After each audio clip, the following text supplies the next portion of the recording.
Nung binata pa ako, napakahilig naming mag-hiking ng mga pinsan ko. Nagsimula po yon sa pag-akyat-akyat po namin doon sa mga bundok sa probinsya po namin.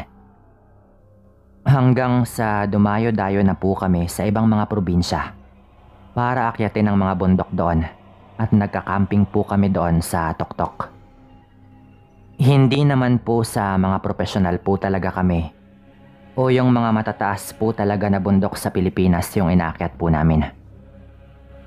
Yung sakto lang naman po syempre. Kung baga parang nakahiligan lang po namin. Bilang mga teenagers din po noon na walang magawa po sa buhay. 17 lang po ako nang mangyari ito. At yung 2 pinsan ko naman po, siguro mga 18. Bali magkakapatid po yung mga nanay naming 3. Pinsang buo kung baga. Tawagin nyo na lang po pala ako sa pangalang Ray. At yung 2 pinsan ko na parehong lalaki, tawagin naman po nating Jason at Ryan. Lumaki ako sa pamilyang medyo nakakaluwag-luwag naman po sa buhay. May maayos naman po kasing mga trabaho ang mga magulang po naming magpipinsan. Kaya yun din. Medyo may kalayaan po kaming pumunta kung saan-saan sa tuwing walang pasok. Nangyari po ito nang mainakyat po kaming bundok sa probinsya ng Iloilo. Nga pala, taga Negros po ako.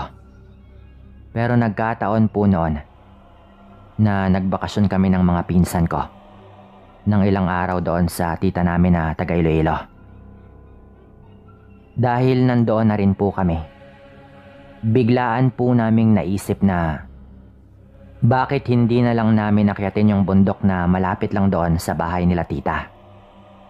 Hindi naman po yun mataas talaga pero kung baga, sinusulit lang din po namin ang stay namin doon. Lalo at 3 din naman po kami kaya naisip namin nung time po na yon na bakit nga naman hindi. Since nandoon na rin naman kami at nakapunta na rin naman kami sa beach, so yun na po talaga ang next namin na target na gawin noon. Ginawa nga po namin.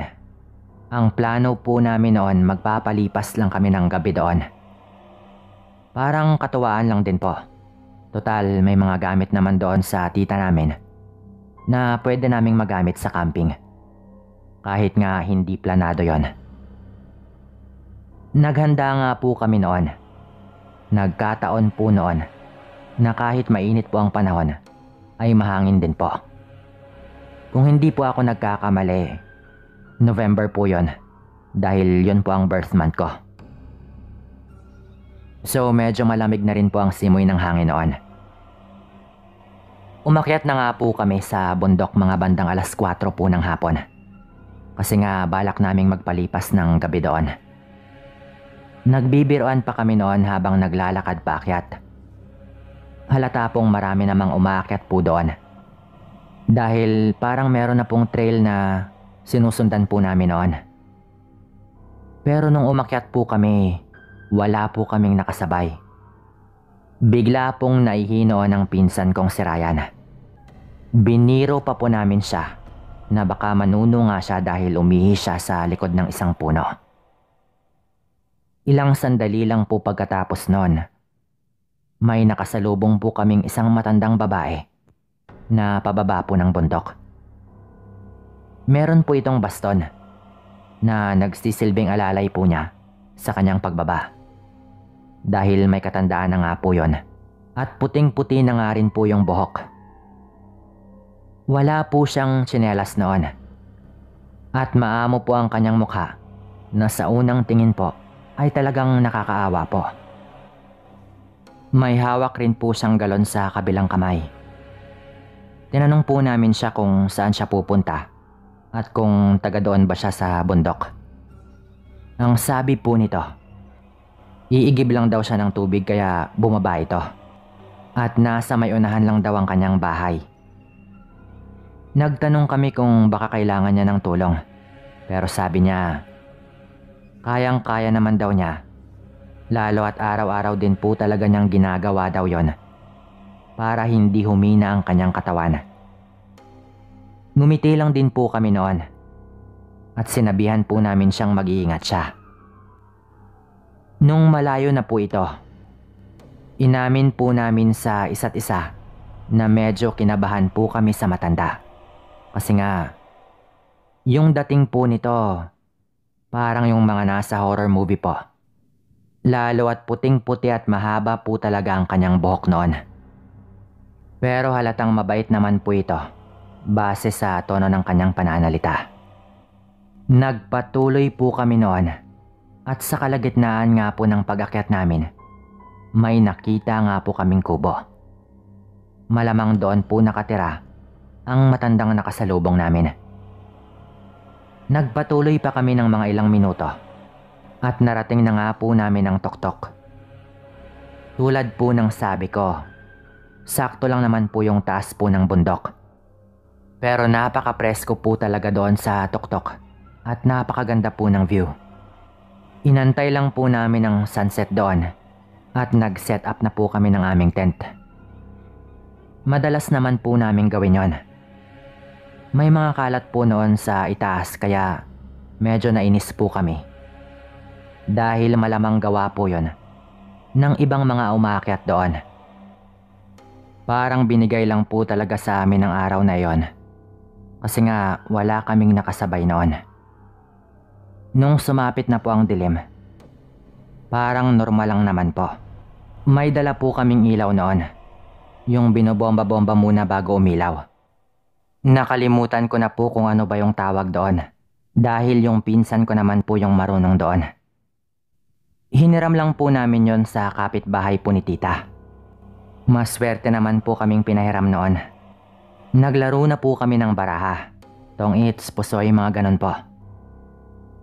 Pagpatak po ng mga 8:00 po ng gabi, doon na po nagsimula na makarinig po kami ng mga alulong sa hindi kalayuan. Kahit sanay naman po kaming makarinig ng ganon. Siyempre, medyo napaisip po kami dahil parang malapit lang po sa amin. Samantalang nasa itaas po kami ng bundok. Ang sabi po noon ni Jason, baka naman daw yung matandang nakasalubong namin ay baka aswang pala. Sino nga naman daw ang hindi mapapaisip doon? Dahil sa edad niyang yon, parang weirdo nga naman na nandoon siya sa bundok nakatira, malayo sa ibang mga pamamahay. May punto po talaga siya doon, dahil karamihan daw sa mga aswang noon talagang nakahiwalay, nakatira malayo sa ibang tao. Ayaw makipaghalubilo. Malayo sa nangyayari sa panahon ngayon, kung saan marunong na silang makisama para hindi sila mapaghinalaan. Tuloy-tuloy po talaga ang mga naririnig naming alulong noon. Tapos ilang sandali pa, nagliparan po ang mga ibon sa isang parte ng bundok na talagang ikinagulat po namin.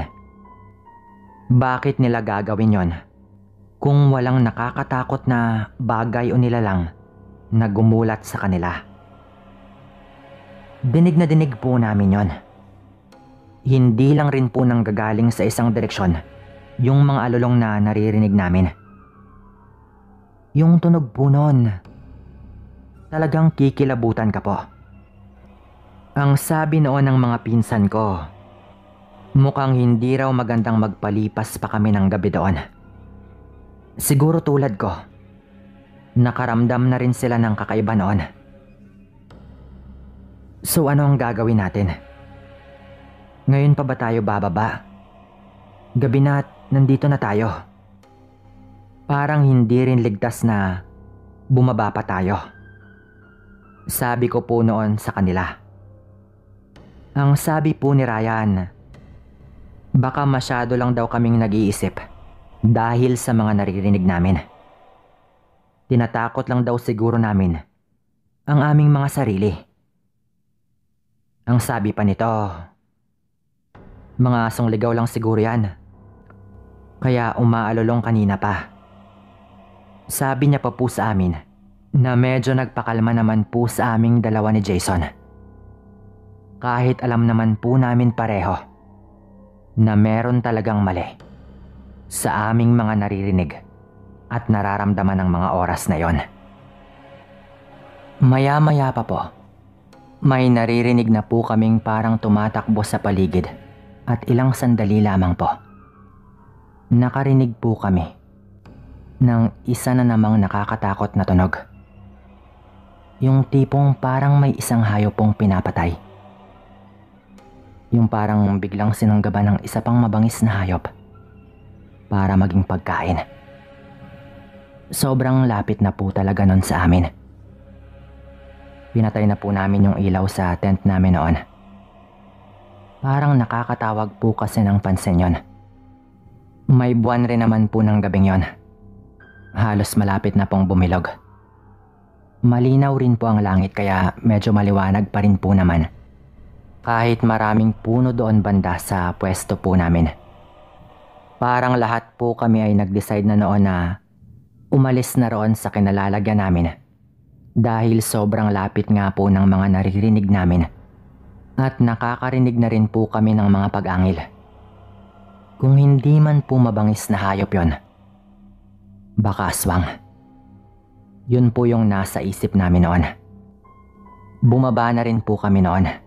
Hindi na po namin ginamit ang flashlight dahil medyo maliwanag naman po ang buwan at para hindi na rin po kami mapaghalataan ng kung anumang naririnig namin.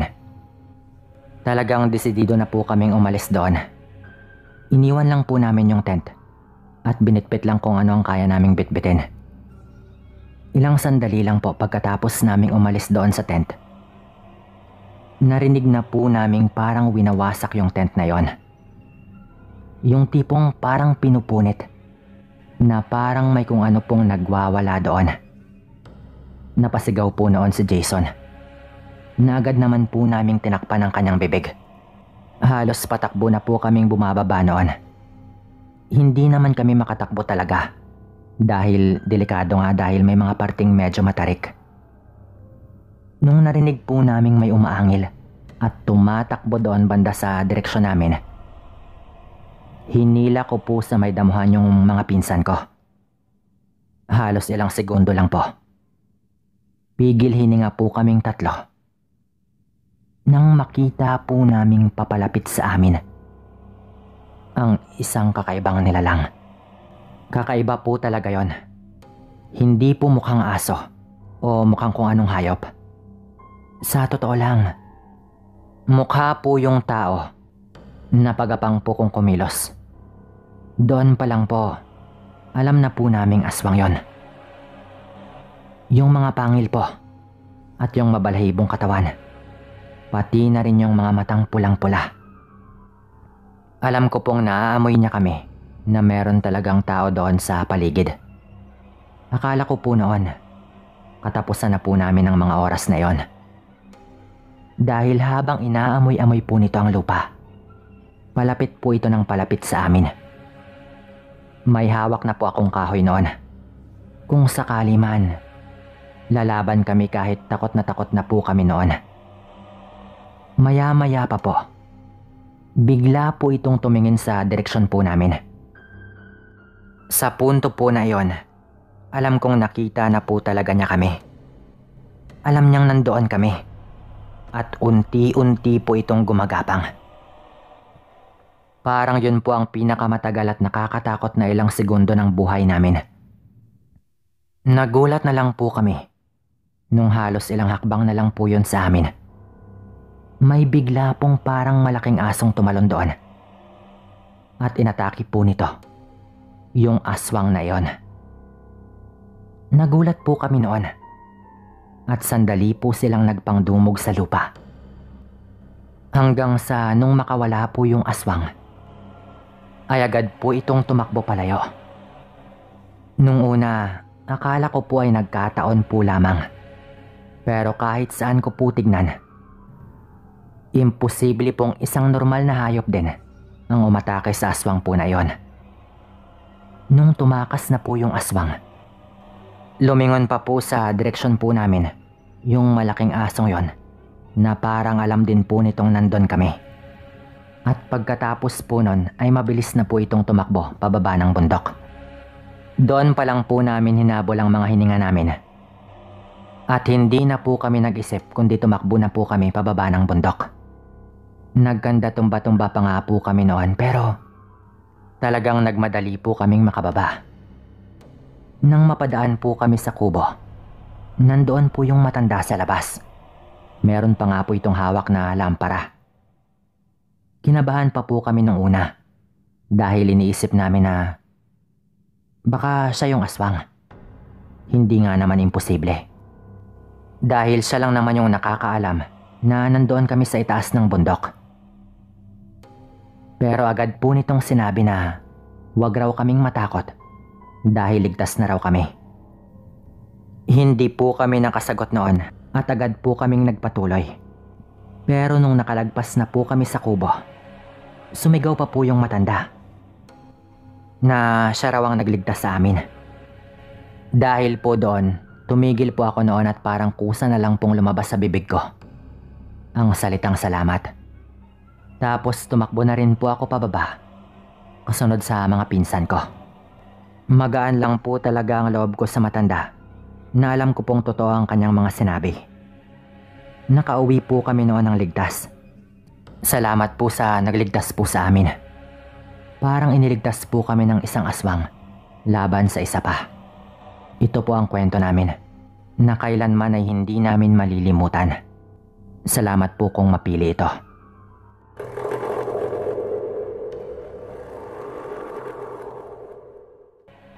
Dalaga pa raw ang lola ko noon nung mangyari itong aking kwento. Nangyari po ito sa probinsya nila sa Samar. Pero hindi ko na siguro kailangan pang banggitin kung nasaan yun mismo. Para na rin mapangalagaan ang imahe ng lugar nila.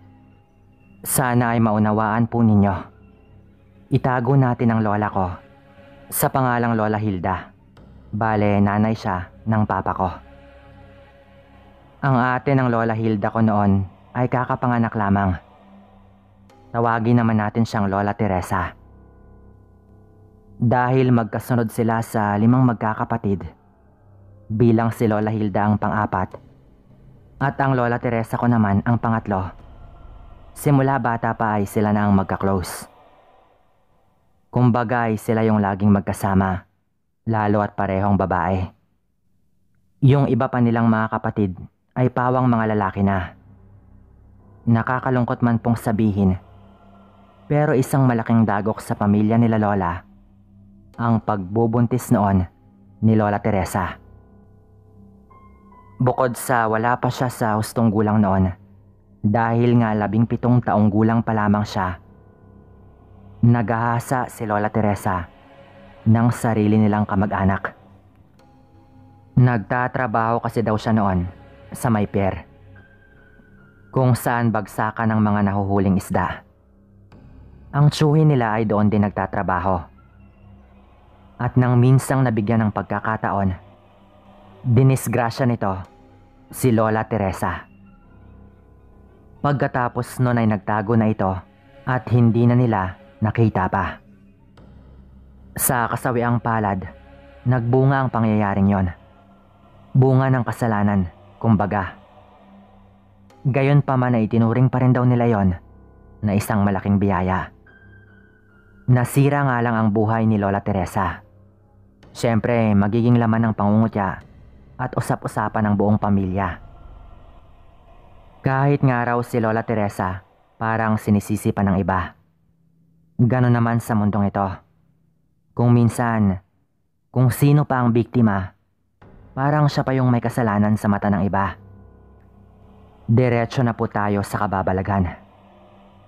Nitong panahon daw na ito, magkakasunod ang pagkamatay ng mga sanggol sa lugar nila Lola. Nagsimula raw yon nung mga nakaraang buwan, nung may dumating na isang baliw na matanda doon sa tahimik na mansana nilang lugar. Meron daw kasing matandang babae na hindi naman talaga taga doon, ang laging naglalakad sa gitna ng kalsada na may kinakaing hilaw na karne.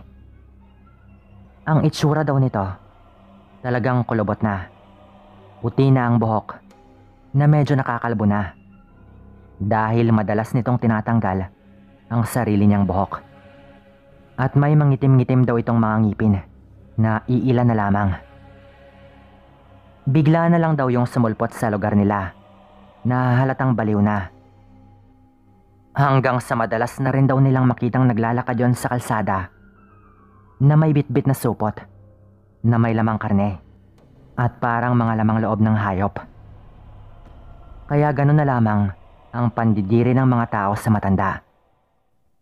Sa tuwing naglalakad dito sa kalsada, dali-daling pinapapasok ng mga magulang ang kanilang mga anak sa mga pamamahay nila. Ilang beses na nilang pinaalis ito, pero lagi naman daw itong bumabalik. At dahil baliw nga, inakala nilang mas mabuting hayaan na lang ito, lalo at matanda na rin talaga ito. Kung minsan pa raw, kumakatok daw ang matanda sa mga bahay at nagtatanong kung may karne ba sila. Gabi daw niya madalas gawin yon. Kapag sinagot naman daw siya na wala, aalis naman ito at tatawa lang. At ang lagi raw niyang sinasabi bago umalis, maghahanap na lang siya ng mabibiktima. Kaya ang lakas talaga ng hinala ng mga tao na aswang ang matanda. At baka nabaliw lang, kaya harap-harapan niyang ginagawa ang mga ganong bagay. Ni minsan daw, hindi nila nakita kung saan natutulog ang matanda. Medyo may pagkabayolente din daw ang matanda. At katakatakang kahit matanda na at baliw pa, malakas pa raw ang pangangatawan nito. Nanlaban pang araw ito, nang minsang persahan siyang pinaalis doon sa baryo. Kaya nakatikim daw ito sa mga tambay sa baryo nila Lola. Tandaan nyo, lagpas 50 taon na nang mangyari ito. Kaya medyo mas walang pakundangan ang mga tao noon. Lalo at nagdudulot na ng takot sa baryo ang matandang yon. Ang sabi ni Lola, nang minsan daw na may nakakita sa matanda isang gabi na nanghuli ito ng manok at agaran niyang kinain ng hilaw. Doon na raw nagsimulang mabuo ang ideya na kailangan talagang patayin ng matanda. Dahil daw doon, itinali ng ilang kalalakihan ng matanda sa isang puno. Pero laking gulat nila na pagsapit ng umaga, wala na roon ang matanda. At ang lubid na ginamit nila pang tali, parang nginatngat ng matatalim ng ngipin. Samantalang iilan na lang din ang ngipin ng matanda at marurupok na at nangingitim pa. Maugong na ang usap-usapan noon na walang dudang aswang ang matanda. Lahat kasi ng posibilidad na aswang talaga siya, nasa kanya na. Ang mga namatay daw na sanggol noon, nangingitim. Yung tipong maayos naman ang kalusugan. Tapos bigla na lamang na ganun ang nangyari, na talagang katakataka. Ang mas nakakatakot pa, yung kinakatok daw ng mga bahay ng matanda, yung mga bahay lang na may sanggol, na malabong nagkataon lamang dahil talagang nilalaktawan niya yung mga bahay na wala namang sanggol, na parang alam nito ang kanyang pinupunterya. Pati sa pagkabaliw ng matanda, nagdududa na rin ang mga tao. Pero kahit pinagdidiskitahan na raw ang matanda, parang hindi naman ito nagtatanim ng sama ng loob. Na parang hindi niya talaga alam ang kanyang pinagagawa dahil sa sakit niya sa utak. Kaya nalilito din talaga sila kung ano ba ang totoo. Ingat na ingat sila Lola sa bagong panganak na sanggol ng ate niyang si Lola Teresa. Hanggat maaari ay ayaw nilang mapahamak ito syempre. Isang hapon, nagkataon daw na naririnig nilang tumatawa sa labas ang baliw na matanda. Madalas naman talaga niyang gawin yon. Pero sinilip nila Lola sa bintana. Naglalakad lang daw ito at patingin-tingin sa mga kabahayan. Nagkataon na biglang umiyak daw ng umiyak ang sanggol. At kitang-kita raw ni Lola na nung narinig ng matanda ang iyak ng sanggol, bigla raw itong tumigil sa pagtawa. At naging seryoso ang ekspresyon ng mukha. Sabay na patingin ng matalim doon sa kanilang bahay. Nakakatakot daw ang tingin ng matanda, na parang nakuha ng iyak ng bata ang kanyang atensyon. Nagkatinginan din daw sila habang nakasilip si Lola Hilda sa bintana. Kaya agad niyang hinila ang kurtina at pinuntahan si Lola Teresa sa kwarto nito para sabihing patahanin niya ang kanyang anak. Nilabas daw ng tatay nila Lola Hilda yon at itinaboy paalis. Itago natin ang tatay nila sa pangalang Lolo Gregorio. Nakangisi lang daw ang matanda habang lumilingon-lingon pa nung naglalakad na ito paalis. Doon pa lang ay kinilabutan na raw sila Lola Hilda, pero dahil nga baliw, inisip nilang baka wala naman yung ibig sabihin na kakaiba.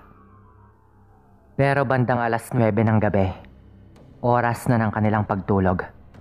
Maaga talagang natutulog kasi ang mga tao noon. Bigla raw na may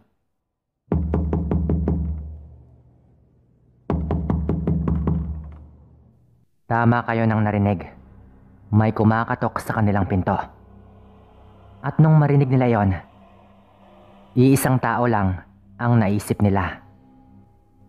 Agad daw na narinig nila Lola na lumabas ng kwarto nila si Lolo Gregorio. Sabay tinanong kung sino ba ang nasa labas. Ngunit ang una raw nilang narinig ay walang iba kundi ang tawa ng matandang baliw. Tawa na parang bruha. Hindi pa man daw ito nagsasalita. Sinabi na ni Lolo Gregorio na walang karne o kahit anong pagkain. At muli ay tumawa lang daw ang matanda sabay umalis. Mabuti na lang din dahil wala daw kasi noon ang mga kapatid na lalaki nila Lola Hilda. Nagtrabaho sa gapasan sa kabilang barangay at doon na natulog. Akala nila yun na yun. Kaya sinigurado lang nilang nakalak ang mga pinto at bumalik na sila sa pagtulog. Magkasama naman sila Lola Hilda at Teresa sa kwarto. Bandang 3:00 ng madaling araw, may narinig si Lolo Gregorio na parang may nag-iingay doon sa kwarto nila Lola Hilda. Yung tipong parang may umaakyat sa dingding, lalo at gawa lamang yun sa plywood. Nung una ay parang ayaw para bumangon ni Lolo Gregorio, pero agad rin niyang dinampot ang patalim sa ilalim ng higaan at bumangon siya para tignan sila Lola sa kanilang kwarto. At sa kanyang pagkagulat, naabutan niyang nakapatong na sa higaan ng isang pamilyar na matanda. Walang iba kundi ang matandang baliw. Habang tulog naman daw sila Lola Hilda at Teresa, na parang may kung anong ginawa ang matanda. Kaya hindi man lang nagising ang mga ito. Nakadapa daw ang matanda sa higaan. At dinidilaan ito ang walang kamalay-malay na sanggol ni Lola Teresa. Ang dila daw ng matanda ay mahaba. At nung narinig nitong biglang bumakas ang pinto, sandali daw natigilan si Lolo Gregorio nang makita ang nakakakilabot na anyo ng matanda. Kung hindi lang dahil sa mahaba nitong buhok at sa kanyang suot, halos hindi na raw ito makilala. Agad daw sumigaw si Lolo Gregorio para magising sila Lola. At gamit ang patalim, hindi na nag-alinlangan si Lolo Gregorio na atakihin ng aswang. Pero parang hayop raw na tumalon ng matanda sa bintana. Nung tignan ni Lolo sa labas, wala na raw ang matanda at sa halip, isang pusang kulay itim ang tumatakbo palayo. Ang tanging naiwan doon ay ang maruming damit ng matandang baliw.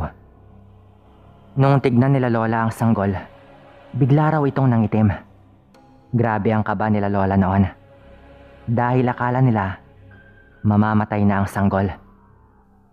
Mabuti na lang at may tricycle ang kanilang kapitbahay at inihatid sila sa pinakamalapit na albularyo. Doon pa sa kabilang barangay. Pagdating nila, tinignan agad yun ng albularyo. Kahit sa ganong oras, hindi ito nag-alinlangang tumulong. Ang sabi ng albularyo, kung nahuli pa raw ng konti sila lola, baka hindi na niya naibalik ang diwa ng bata. Pinahira niya ng langis ang buong katawan ng sanggol at dinadasalan niya yon ng ilang minuto.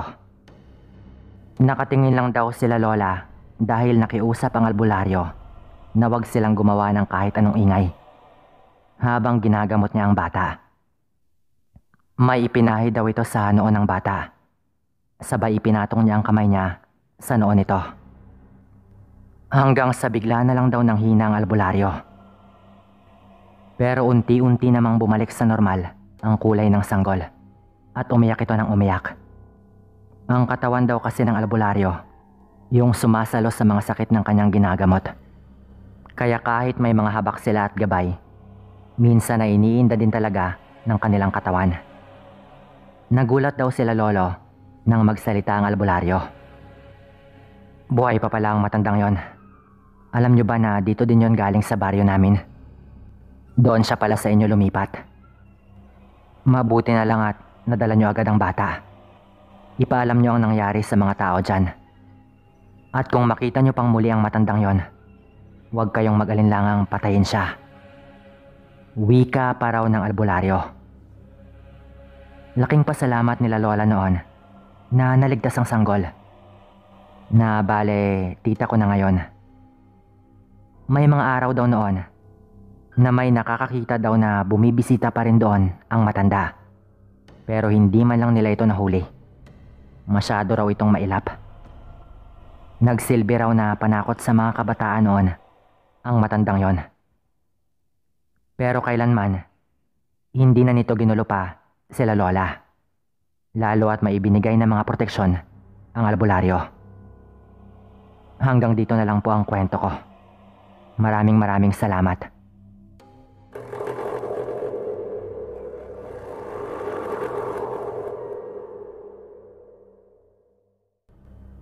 Isinilang po ako sa isang liblib na baryo dito sa Madalag, Aklan. Sa may bandang dulo na po ito ng lugar, kung saan malapit rin po sa may bundok. Mga nasa 20 taon o baka mahigit pa po itong sinasabi ko. Basta batang-bata pa po ako noon. Siguro nasa 17 din po o 18 taong gulang na rin. Diyan lang po banda. Nagsimula ang mga nakakatakot na mga pangyayari noon sa baryo namin. Sa totoo lang, hindi naman sa buong baryo. Parang doon lang po banda sa amin. Wala pa pong kuryente doon banda ng mga panahon po na iyon. Gasera lang po ang gamit namin sa gabi. Bihira ka lang din pong makakakita ng mga bahay na gumagamit ng kandila. Malayo po kasi kami kaya wala rin pong mabilhan ng ganon at parang mas magastos din po. Ang ginagawa po namin noon, nililiitan lang po namin ng sobra yung gasera. Yung parang pabilo po. Hindi ko po alam kung ano yon sa Tagalog. Basta, yung sinisindihan sa gasera para umilaw at magbigay ng liwanag kung saan gawa po yon sa tela. Tapos gas naman po ang laman ng gasera. Malungkot at mahirap po ang buhay doon banda sa amin noon. Kakaunti lang po ang mga bahay din. Hindi pa ganon karami kung ikukumpara po sa ngayon. At karamihan din po sa mga tao doon talagang naghihikaos po sa buhay. Pagtatanim po ang kabuhayan doon banda sa amin noong mga panahon po na iyon. Meron din pong mga nangangahoy at nag-aalaga ng mga hayop. Nagsimula po ang lahat nang may taga-kabilang baryo po na napadaan doon banda isang gabi. Mag-ama po yon at galing din po ang mga ito sa pangangaso sa may bundok. Doon po sila napadaan dahil meron pong madadaanan doon banda sa amin na kung dediretsohin po ay konektado sa kanilang baryo. Ayon sa nakarating na kwento sa amin, mula mismo sa kamag-anak ng mag-ama, nakaligtas naman raw ang mga ito at nakauwi naman. Pero nangilabot daw ng gusto ang mag-ama sa kanilang naranasan. Ayon pa sa nagsabi sa amin, yung tumambang daw na aswang sa kanila ay isang nilalang na merong malalapad na mga pakpak. Bigla na lang daw kasi silang nakarinig ng napakalakas na huni. Akala raw nila uwak lang, pero parang kakaiba daw po yon.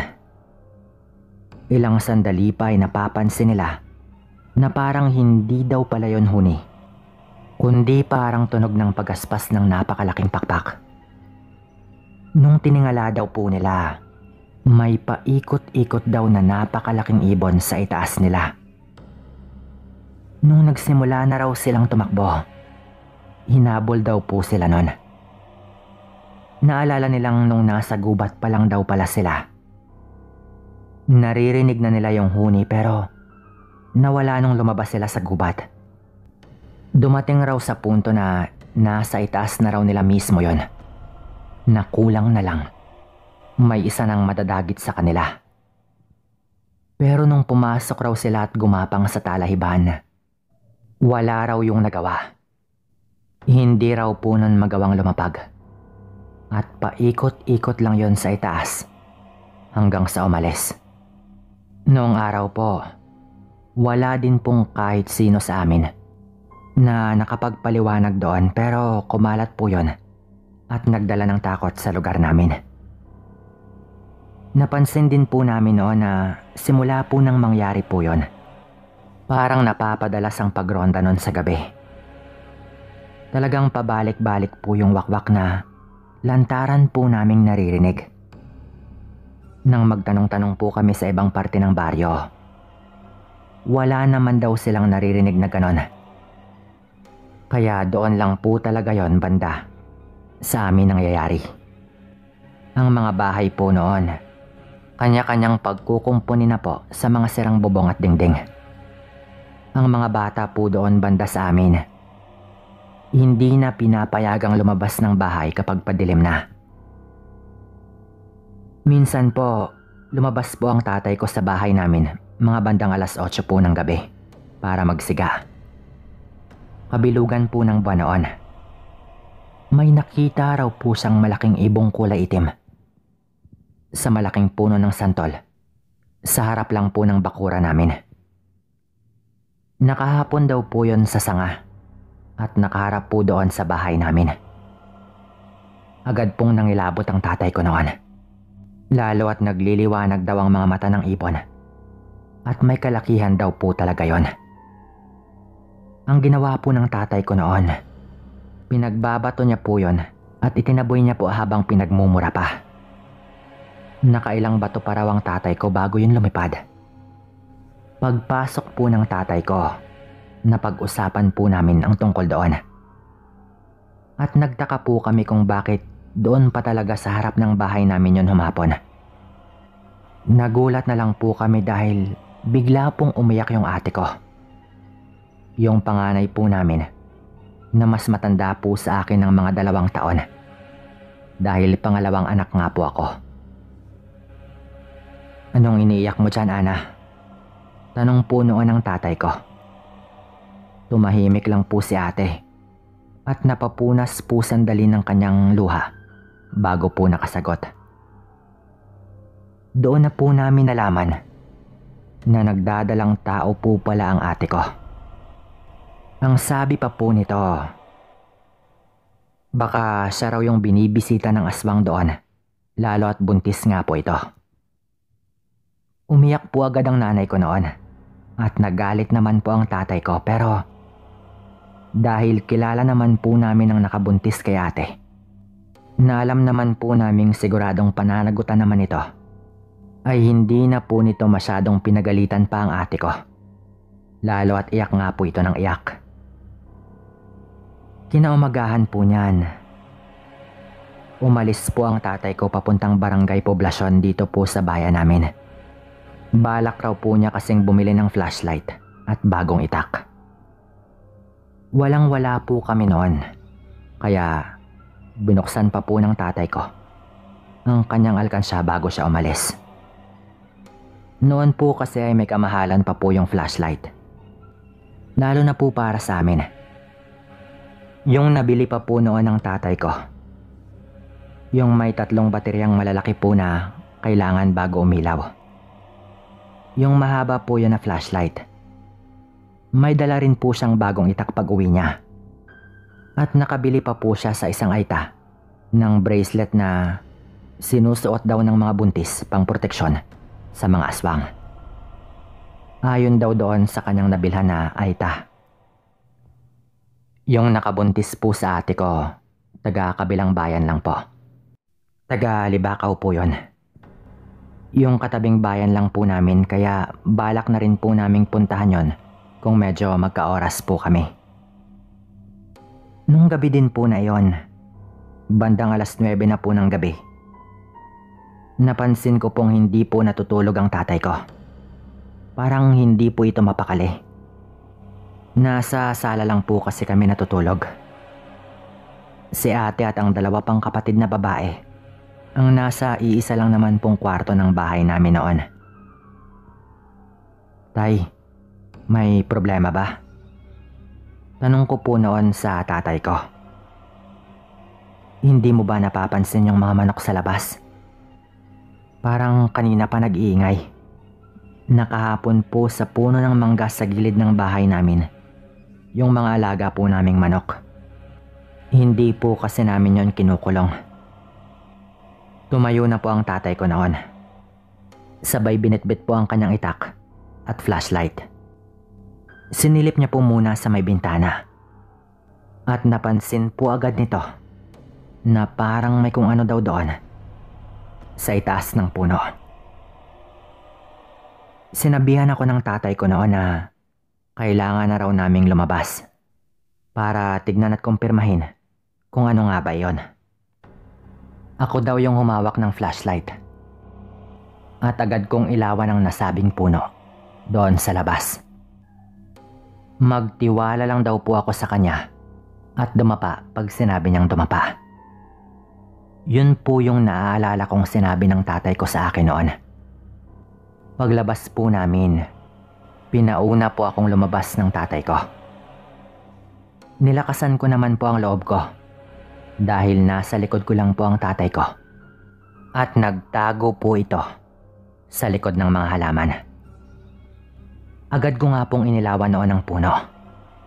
Inisa-isa ko nga po ang mga sanga. Hanggang sa nakita ko pong may kung ano nga doon banda. Bago ko pa po matignang mabuti, bigla pong may lumipad mula doon sa sanga. Kasabay po ng napakalakas na huni ng wakwak. At papunta po yun sa akin. Napasigaw po noon ang tatay ko na dumapa na raw ako. Kaya nang marinig ko po yun, yun din po agad ang aking ginawa. Pagkadapa ko po, tumakbo po ang tatay ko at sinalubong po niya yon ng itak. Nahulaan na pala ng tatay ko na baka atakihin ako nun o subukang dagitin. Kaya niya ako pinadapa at sinalubong niya agad ang wakwak na yon ng kanyang hawak na itak. Napasigaw po ako nang maramdaman kong may tumalsik po na dugo sa braso ko. Tinamaan po yun ng tatay ko, pero agad rin po yung lumipad pa itaas. Siguro ay nagulat po ito sa ginawa ng tatay ko. Sigaw po ng sigaw noon ng tatay ko na narinig na po ng kalapit na bahay namin.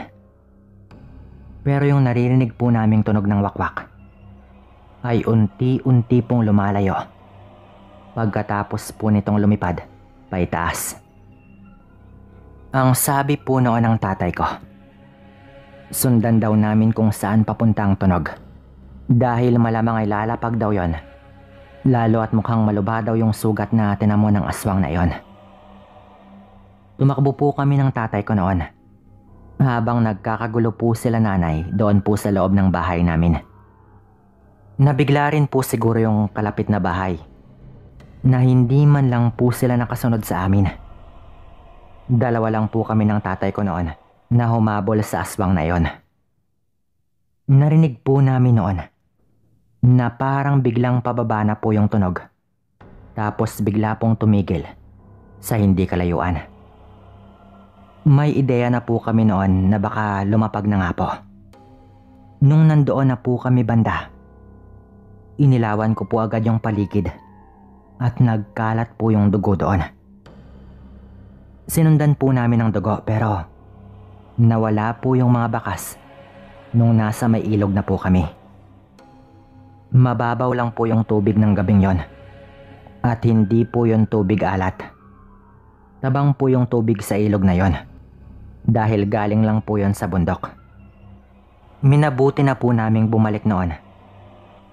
Lalo at naiwan po doon sila nanay at ang mga kapatid ko pong babae. Bukod pa po doon ay buntis rin po yung ate ko. Pero nagulat na lang po kami noon kinabukasan nang malamang may natagpuan daw na patay na matanda malapit sa ilog. Mga mahigit 1 kilometro din po siguro mula doon sa inabot po namin bago kami bumalik. Ang sabi po nila noon, baka yun daw po yung nataga po ng tatay ko na aswang ng gabing yon. May mga taga sa amin po noon na nagsasabi na baka yun daw talaga yung matanda. Kaya natagpuan na lang daw na patay doon sa may ilog. Pero dahil nga alam naman po nating hindi naman kinikilala ng batas ng mga aswang na iyan, siyempre ayaw rin po namin na ganun po yung lumabas na balita. Dahil baka ang tatay ko pa po ang idiin sa nangyaring yon. Kaya ang ginawa po namin noon, itinanggi na lang po namin na may nakita po kami at meron pong nataga ang tatay ko. Nalaman na lang po namin noon na hindi daw taga doon sa lugar namin ang matanda. At taga Karatig Bayan daw. Ang nakapagtataka lang po noon, simula po nang mangyari yon, parang wala na po kaming naririnig doon tuwing gabi. Kaya malakas po talaga ang hinala namin na baka ang matanda nga po na yon, yung nataga po ng tatay ko ng gabing yon. Pero hanggang dito na lang po ito. Maraming salamat po.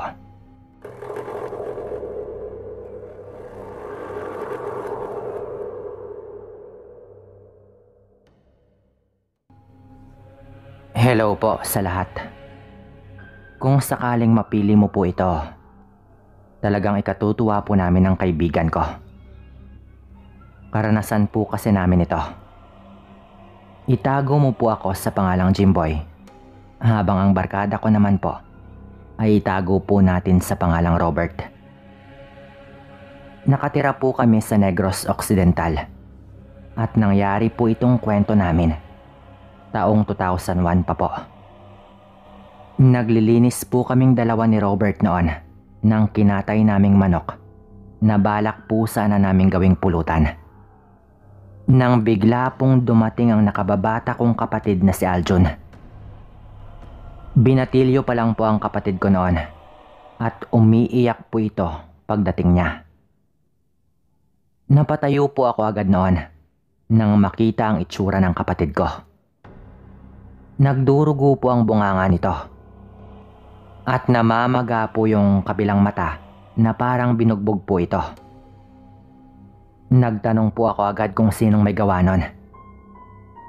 At talagang nang makita ko pa lang po ang sitwasyon ng kapatid ko, nag-init na po ang dugo ko. Ang sabi po niya, naglalaro daw sila ng basketball nang bigla na lang daw sumali si Anton. Si Anton po ay yung kababaryo din po namin na mas matanda pa po kahit sa amin ni Robert. At kilala pong lasenggo at basagulero dito sa lugar namin. Gusto raw po niyang kunin ng bola. Sa kapatid ko po yon. Kaya syempre hindi po niya ibinigay. Doon na daw po siya biglang pinagsasapak ni Anton nang wala man lang kahit anong pasabi. Syempre maliit pa po ang aking kapatid, kaya wala man lang po itong kalaban-laban. Mga binatilyo din po ang kanyang kalaro kaya hindi na po sila nakapalag. Lalo at medyo kinatatakutan po si Anton noon dahil ilang beses na po itong may pinagtangkaang tao. Mag-aalas 6 na po noon nung umuwi ang kapatid ko sa amin. Medyo padilim na po. Alam ko po noon na wala kaming mapapala sa mga tanod. Baka damputin lang po si Anton at ikulong tapos pakakawalan din po kinabukasan. Lalo at wala din naman po kasi kaming pera para magsampa po talaga ng kaso. Ang naisip ko po talaga noon, igaganti ko ang kapatid ko. Yun din po ang gusto ni Robert, kaya agad po kaming umalis noon. Siyempre, hindi rin naman po kami magpapadalos-dalos na pumunta doon sa kabilang sityo kung saan po nakatira si Anton. Malapit lang po talaga kami na malinaw po naming nakikita yon. Kung nasa may kalsada po banda, hindi po siya makikita. Pero dahil nakadistansya po kami ng bahagya sa may kalsada, dahil may inaabangan lang nga kami, sakto po talaga yon sa kung saan nakaharap ang bintana nila Aling Mayet. May ilaw din po sa unahan sa kalsada, kaya talagang malayo pa lang makikita po agad namin ang dadaan doon. Kung bakit po niya hinubad ang kanyang damit, meron po kasi siyang pinapahid sa kanyang katawan. Nagmamadali po niyang pinapahid yon sa kanyang buong katawan. Ang nakakatakot lang po talaga ay yung mapupulang mata po na talagang nagliliwanag. Nawala po ang atensyon namin noon sa inaabangan namin at doon lang po kami nakatutok kay Aling Mayet. Inuulit ko, walang mali siya ito. Lalo at matanda na po yung tao. Mas nangingibabaw po sa amin ang takot noon. Maya-maya pa po, tuluyan na po nitong binuksan ang kabilang side din po ng bintana. At nagulat po kami noon nang mabilis po itong umakyat sa bintana at agad pong tumalon. Nagimbal po kaming dalawa ni Robert nang makita po naming lumapag si Aling Mayet sa lupa. Pero yung tumakbo po palayo ay isa na pong hayop. Parang pusa po na may kalakihan pero hindi po ako sigurado kung anong hayop yon. Basta nasaan yung hayop po talaga yon. Kahit anong tingin po ang gawin namin doon sa pinaglapagan ni Aling Mayet, wala na po talaga ito doon. Kaya alam ko po na pareho ang iniisip namin ni Robert sa punto pa lang po na iyon. Na yung hayop na tumakbo, walang iba kundi si Aling Mayet.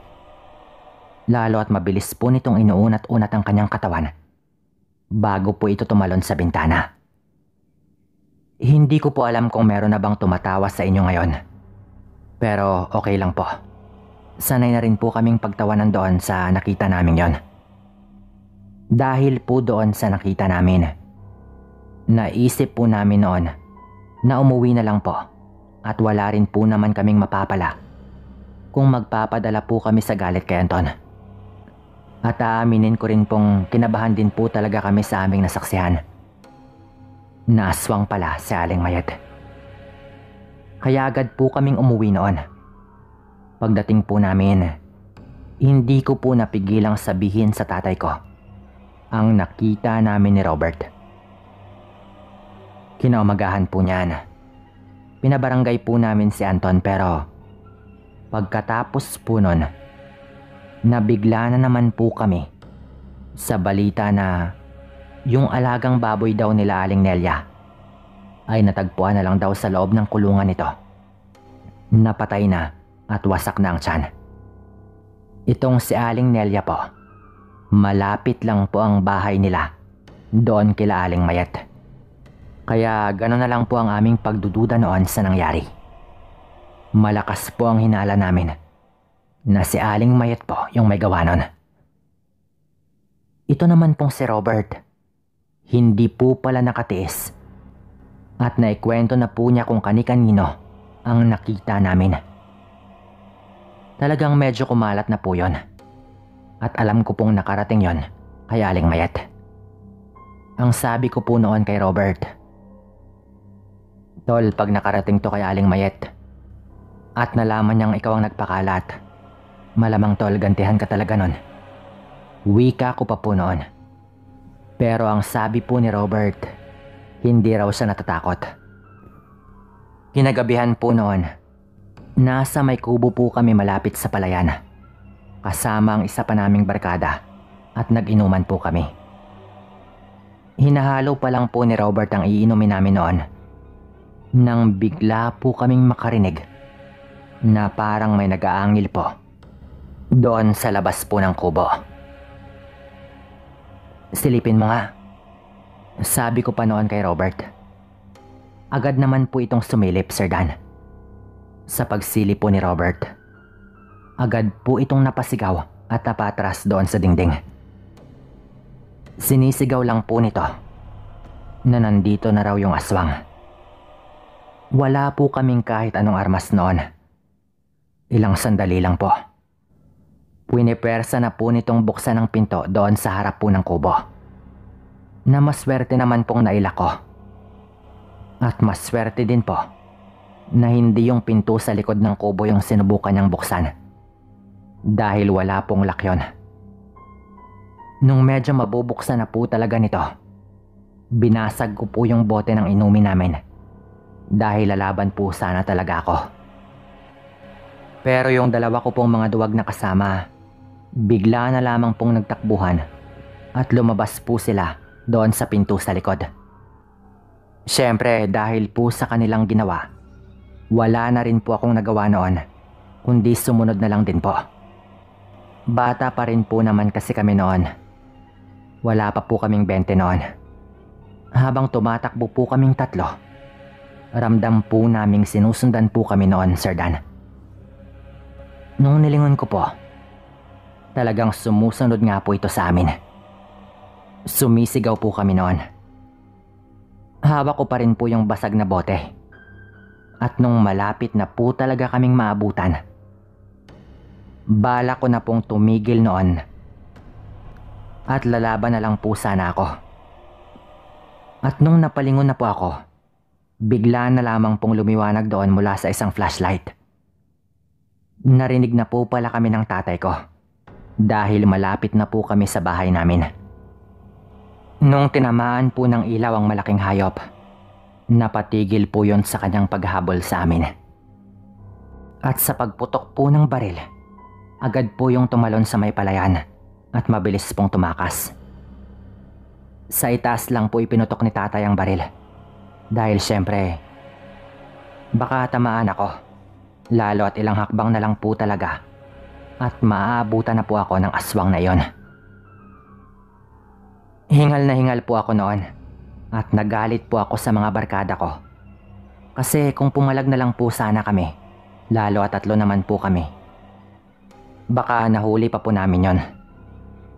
Pero hindi ko rin po sila masisi, lalo at naunahan po sila ng takot. Ako nga po, grabe rin po ang takot ko noon. Kaya wala po akong nagawa kundi tumakbo na rin. Kinabukasan po noon, pinuntahan po nila nanay at tatay si Aling Mayet. Kakausapin daw po nila. Nagtiwala po ako noon kay tatay, lalo at kaibigan po niya ang asawa ni Aling Mayet. Pagka-uwi po nila, ang sabi lang po ni tatay noon, wag na raw naming ipagkalat ang tungkol doon. At wag na raw niyang maririnig sa amin ang tungkol sa nangyari. Maayos naman daw ang kanilang naging usapan. At hindi raw itinanggi nila Aling Mayet ang nakita namin. Ang sabi lang daw ni Aling Mayet, nangako raw itong wala siyang sasaktang kahit sino. Basta't itigil na raw ang pagpapakalat ng kung ano-anong kwento sa kanyang pagkatao. Nung tinanong ko po si tatay kung ganun din ba ang asawa ni Aling Mayet, hindi na po ito sumagot at nalungkot po ito. Kitang-kita ko po talaga sa kanyang itsura kaya hindi na po ako nagpumilit pa. Malamang pareho po silang ganon ng kanyang asawa. Sa ngayon po, matatanda na rin po sila at kasalukuyan po silang nasa Cebu sa anak po nila doon. Hindi po sila nakabalik dito dahil po sa pandemya. Hanggang dito na lang po ang kwento ko. Salamat po.